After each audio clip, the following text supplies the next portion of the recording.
like it's about time to get started with this final section, which is meet the team. So I gave a brief introduction during the first session, but there's a few new people here. So I'll introduce myself again. Sandra can then give an introduction, and Ray is here as well, and I'll get Ray to introduce himself. We may find a couple other people pop in as well. We'll just see how we go. So I've been, speaking of, here comes Leo, who's another team member as well. We'll just welcome him in a moment. Hi, Leo. Nice to see you here. We're just getting started with the session. My background is actually in IT, and before I became a teacher, I had a small business in Hong Kong that provided IT solutions to individuals, businesses, and schools. And I ended up getting more and more contract work in schools, and in the end decided to close my business and start working full-time in schools. One piece of software that I built for a school called Sha Tin College here in Hong Kong was a piece of software called Muse, and it was very specifically built to add IB diploma functionality to an existing Australian system called Maze.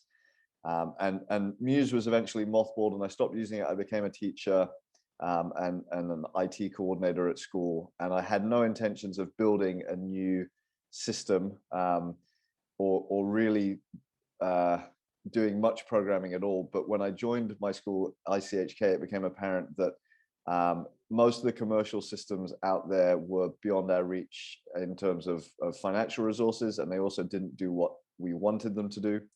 And in addition, the open source software just didn't seem to be mature enough or maintained in a way that I really wanted to get involved in. So Gibbon grew out of the necessity of needing a system when we didn't have one, but also of having this legacy software, Muse, which I then sort of made open source, stripped back, made it much more flexible, and then started building as Gibbon. That's been an ongoing process for 10 years. And for quite a lot of that, it was just me sitting in a room by myself, imagining the day when other people might get interested in this project. During that time, of course, we used it at ICHK and we developed it and it grew. But it turns out it's actually very hard to convince people to change their school information management system, because the tendrils and the workflow of school software extend so deeply into all parts of school. I think probably 5 years ago, I went to TIS Macau, where Brian's working and sitting right now.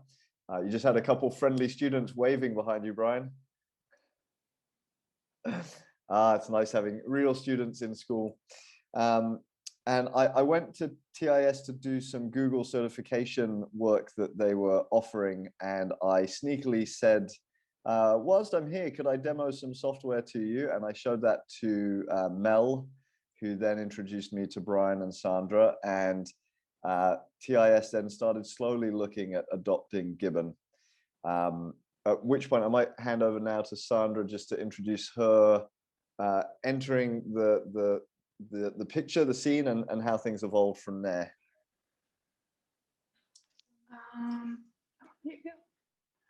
Awesome. Thanks, Ross. Yeah, so at that point, I think it was Tom and I, so Mel approached Tom and I and said, I heard about this great piece of software. And at that point, our school had been investigating different school information systems. We had sat in on a couple of meetings, a couple of really long, boring presentations. And then Ross shows up and he just kind of sits down and says, hey, I built this thing from scratch. You should use it, or something along those lines. I do remember distinctly grilling him on the functionality of Gibbon, because actually I was not enthused about this idea of using this system that this guy built on his own. It sounded very sketchy, or I was skeptical. So I did grill him on it, and I asked a lot of tough questions, and he couldn't come up with enough answers that made me more skeptical. So then it kind of remained on our list of possible options. And then the school kind of came to me, and they really liked the price tag, which is free, and they really liked the idea of, oh, we can develop things. And by the way, Sandra's a programmer, I'm sure she can figure it out. So that's when I kind of got into the picture. The very first thing I realized was we had 10 years worth of data in our old system that had to get into Gibbon, and there was no system to do that at the time. So the very first thing I dove into developing was how to build this import system, which is now part of the core, to get all of that data from the old system into the new system. From there, it's kind of snowballed into additional projects, additional modules. I started messing around with the markbooks. Our school needed markbook stuff, started working on a bunch of other things, and it kind of became a large part of what I did at TIS. And then eventually, as I moved from different roles, different countries, I eventually moved into Hong Kong this past year and accepted a job at the root of all Gibbon, developing Gibbon as well as working with Ross and teaching free learning and other things like that. But I'm also very in touch with our other schools. In the meantime, we're working at TIS. I helped with working with Brian and working with Mel, helped set up Gibbon for other schools. So Shelley is here today from Phnom Penh, and she's one of our kind of partner schools at TIS. We have another school in Guangzhou, so we kind of helped spread the love of Gibbon and get people up and running on those other systems. And then it's just been developing and building stuff since then. There came a point, I think maybe 2 or 3 years ago, when I was building so many things that Ross sent me a message and said, hey, you're doing all these different things. Are you interested in taking over maintainership of Gibbon? And I guess I said yes. And then from there, I kind of took over some of the development, setting some of the roadmaps of where we are and where we've been going, and continuing to whinge about his code as I refactor it and update it. Excellent. Thanks, Sandra. And I am, whilst I'm fastidious in my coding, I'm also quite out of date. And so I've learned a lot from Sandra along the way, at which point I'll introduce Ray, who is a former student from ICHK, and I taught him all the worst things I know about programming. Ray, do you want to say a little bit about your involvement with Gibbon and sort of where you stand within the project? Yeah, thanks, Ross. Yeah, as Ross said, I'm a former student of his. I went to ICHK from year 7, I think in 2011, 2012. I've since graduated and am now in university. But I can't remember when the first time I actually got into Gibbon was. I hung around Ross a lot, so it was probably through osmosis. But the first thing that I did end up doing for Gibbon that I can remember was I made the help desk module. That was for ICHK originally, but it's now expanded, and apparently other schools use it, which is a shock to me. But then I think 2 years later, I then began making the trip planner module, which also was for ICHK. And those are really my 2 biggest contributions to Gibbon. Every once in a while, when I need something, I'll pop open the core and make whatever I need. So if you encounter the multi-select or the custom blocks and you're very frustrated, that's my fault. And that's mostly it. Fantastic. Thanks, Ray. Ray has seen and heard me do almost all the stupid things I've done as a teacher and as an IT leader. So if you ever want the inside scoop on my history, then speak to Ray. I'd like to introduce Ashton as well. Ashton, do you want to just explain a little bit about how you became involved in Gibbon and what you're up to at the moment? Yeah, it's a little noisy in the background, so hopefully it's okay. But I got into Gibbon about when I was in like year 10. I was recommended to get into it by one of Ross's friends, who was the ICT manager at my school in Discovery College. And it took me about a year to refactor the IB diploma module and make it usable with modern code. And then from then on, I kind of just got stuck into refactoring other stuff, and eventually now working with Ray to refactor and create new features on the help desk, and also creating other modules and stuff like that. But yeah, that's what I do. That's a great introduction. Thanks. Ashton works at another Hong Kong international school, and she's secretly got Gibbon running there as well, doing some help desk stuff. So that's pretty cool. Leo, was there anything you wanted to add there by way of introduction?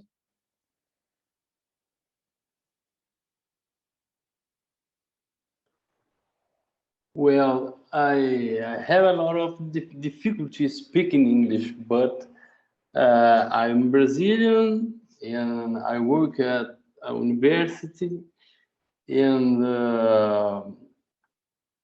I use it I use Gibbon in a high school, in a theater school for 2 years, and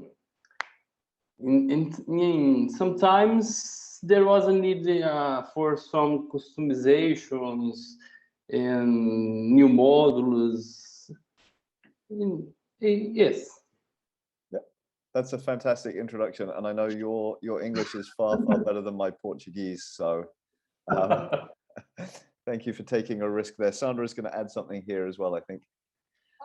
Yeah, Leo has been a great force in our community because, as you know, Gibbon is translated into many different modules, but the people who develop it primarily use it in English. So there's so many different little things that we miss that don't properly translate into other languages. So as Leo has been using Gibbon, he's been discovering all the little spots in the system where we forgot to translate different things. He's been putting in pull requests, and he's also been helping us move forward on the accessibility side of Gibbon, as well as some of the Moodle integration for Gibbon. So he's been doing a great job in the background, every once in a while, just putting in pull requests, committing code, and contributing to the community. So it's great to see you here, Leo.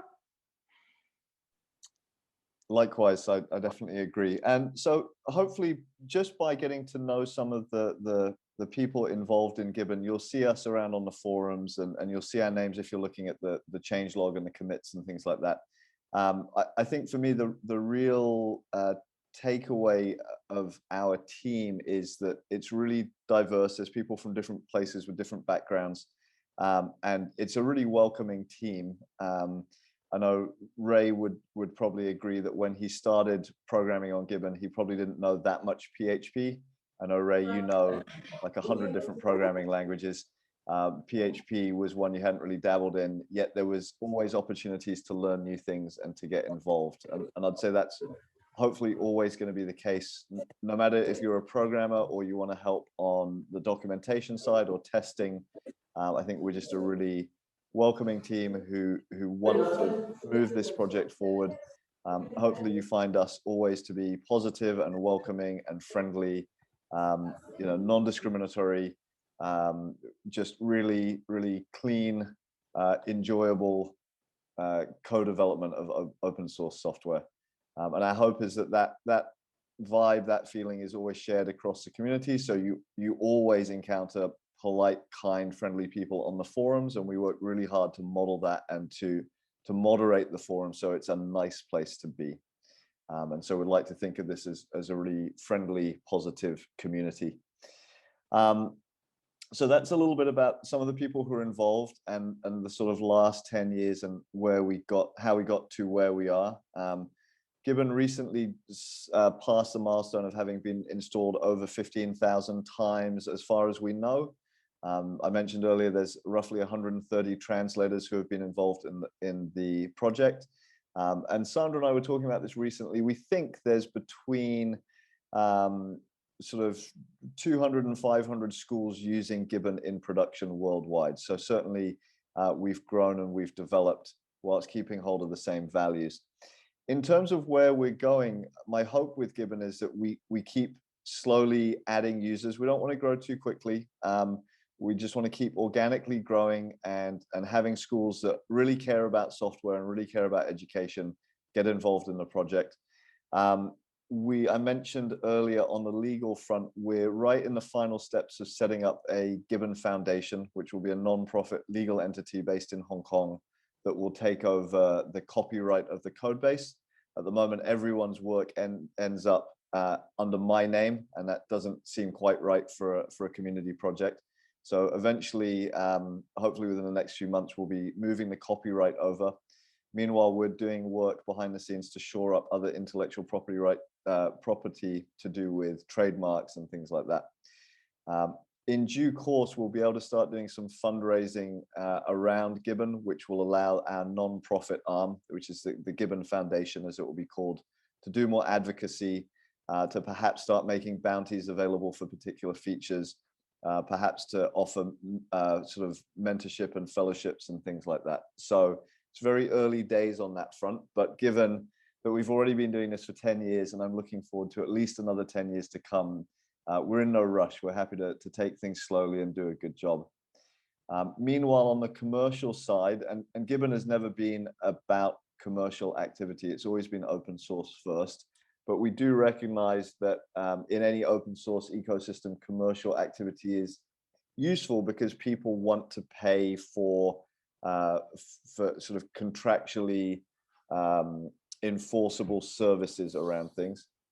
So we have been experimenting with different commercial services over the last couple of years, and our hope is always that that doesn't detract from the open source side, that people don't think that we're doing a sort of bait and switch where we suddenly commercialize. We're just looking for opportunities to provide services that people are interested in and to keep Gibbon sustainable. One of the new things that I mentioned earlier, hi FV, I'll introduce you in just a minute, all right?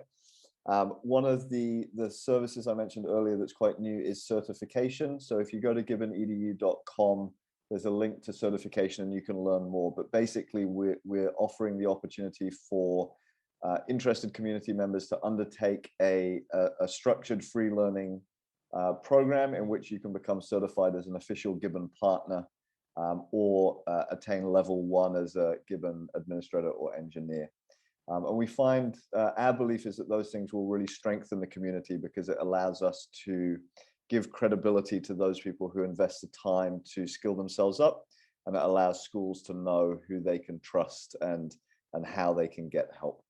And I think with any open source project, you're always going to get people who are happy to tinker and take risks join your project, but there's a lot of people that won't join until they see a certain level of maturity and sort of commercial activity. So yeah, we're trying to look at all those different bases.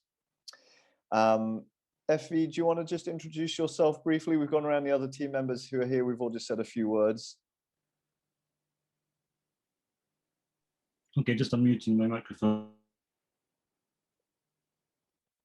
Oh, I'm not picking up any sound from you there. I think you've got a bit of lag. Do you want to maybe just try and turn your video off and see if that helps? Okay. Can you hear me now? Yes, we can. Okay. So my name is Father Vlasi. I work at a seminary in Northern California. We've been using Gibbon for a couple of years already. I'm just about to start the Gibbon administration training program, which is going to be exciting. And I'm really interested to integrate Gibbon more into our school, and we're looking at some customization and things like that. Fantastic. And FV is always sort of active in welcoming new people to the group, and he's on the forums, and I know he's really interested in on the tech side what he can do with Gibbon to support his students. I also like the fact that your school's sort of different to a lot of the other schools that we deal with, and that you're dealing with adult learners.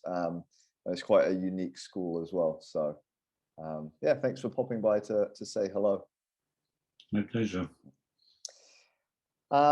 So I think we've probably sort of covered enough of the backstory and where we're going. It's been a real pleasure just to have some of the team members here, and also throughout the day, different community members have come and gone, and to hear different voices and see different people. Hopefully you found this day useful. The last one of these we ran was in 2017, so perhaps we've been a bit remiss in not making more opportunities available. We'll endeavor to have a similar day in the not too distant future, definitely not in 4 years' time, let's say less than 4 years' time. And we'll try and focus on some different topics and just keep having opportunities to meet and exchange ideas. If you want to hang around now, I'm happy to take any questions, and I know Sandra will be here, and maybe the other team members might be able to hang about a bit if they can. Otherwise, thank you so much for taking the time to come. I hope it's been a useful day. The feedback that we've had from you, the suggestions and things, we'll always listen to and do the best we can within our resources to keep improving Gibbon. So thanks for trusting in us and joining with us today.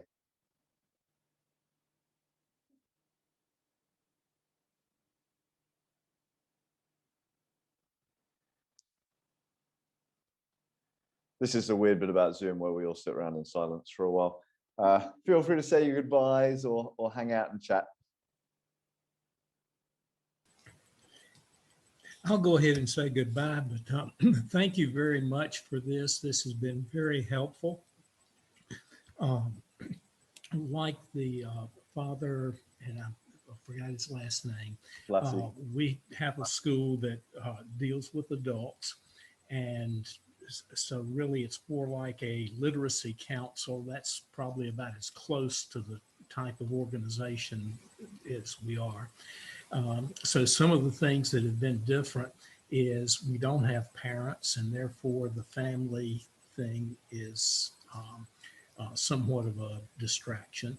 When we first got started, one of our ladies that was putting in some of the data started entering students from the screen before you log in. So it put all the students as being in her family.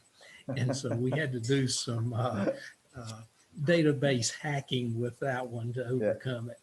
But one of the things that we probably have missed the most has been a really strong set of information. To me, it would be helpful to say, this is a printed set of information that I can give to teachers that goes through the whole process. And then the other part of it is, with our data being small and kind of different, they don't get a chance to see in a real school, a teacher does this. This is the way grades are put in. This is the way you set up a mark book, all of those. And so I hope that as we go forward, that something like that can be developed. And I know that's always one of the hardest things to do, because you've got the emphasis put on making the program better. And I think you've got an excellent program, and we're not using half the features that are there, at this point. But I really love Gibbon, but that's some of the things that we need. One other thing that was kind of interesting is that when you have the sample database that you do when you install Gibbon, it doesn't have all the add-in modules and all of that with it that I think would be really good, because the sample database typically is a showcase of what the program can do. And I think if there was a way in the install that it would install the modules, most of the modules you have, if not all of them, with some sample random data for that, I think that would go a long ways on new groups coming in and having something to work with where they can see it. And in my case, that would have been really good to be able to say to my boss and the trustees of our group,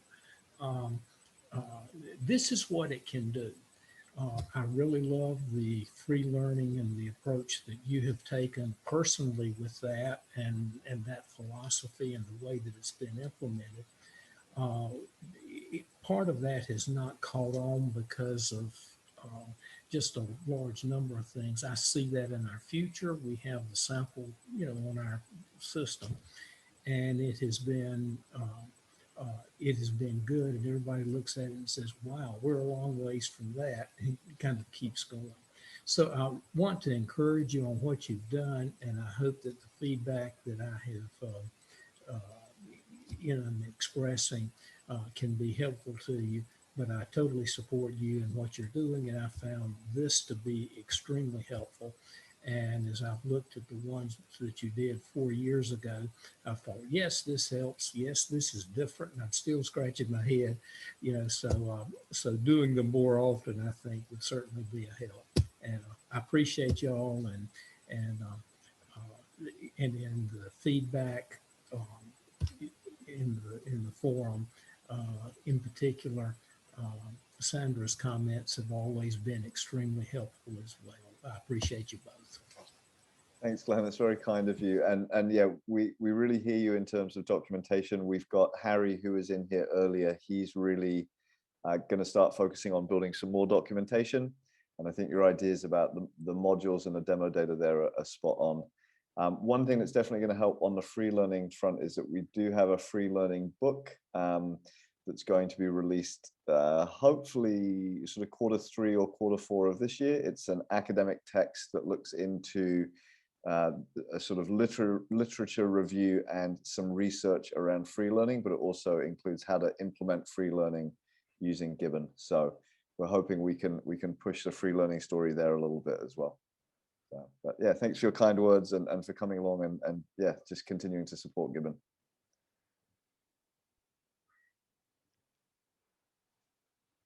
Do you mind if I say something? Look, I want to thank you both. And I really commend you for putting this together, because it's great to have everyone, being able to, chat with you and get all that information. That's great. I really appreciate it. I've got a specific question, because what it's thrown up is this flexible learning thing. Because I was thinking, like, moving forward, I'm moving on and Mel is and stuff. I was thinking of maybe putting some little Gibbon training session for new teachers in that format. Do you think that would work? Yep, I think that would be fantastic. I can see Sandra's nodding as well. I think there's PD in general, I think, could really benefit from both free learning and flexible learning in different ways, but certainly for just to be able to quickly jump in and learn a particular skill, I think flexible learning is perfect for that. Yeah. Can I implement that directly, or is that something that, because it is another module, can I install that? Yep. I'll pass over to Sandra here. Yep, you can install it, or you can certainly get Tom or Faison to install it, following those instructions either from the video of Ross this morning or from the website. They can install the module. It'll come with a blank set of things. You can set your categories and you can set other things, and you can get up and running with flexible learning. Yeah, I think that might really work. Fantastic. I'd be very keen to hear how that goes and just to see what you produce and whether we might be able to borrow some of those things. Well, that's what we're about, aren't we? Yep. Sharing and caring. Yep.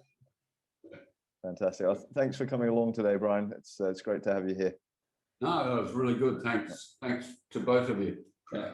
No and hi to Ray there. I can see him in the background. Yep. All right. We are going to take the recording of today's session and chop it up into the 5 different sections, and that will be posted on our YouTube channel within the coming week or so. So if you want to review any of what's happened today, that will be there as well, just like the 2017 one, which I looked at the other day. This has more views than I had imagined, so it's good to have as a resource.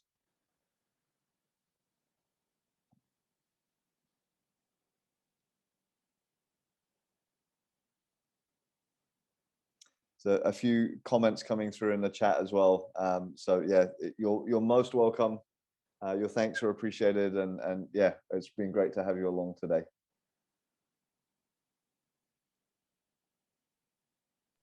And if there was a burning question that you had that you didn't get a chance to ask today, or if it's very technical for your school system, be sure to post it on the forums, because we do keep a very close eye on the forums, and you're welcome to post information and screenshots and stuff there.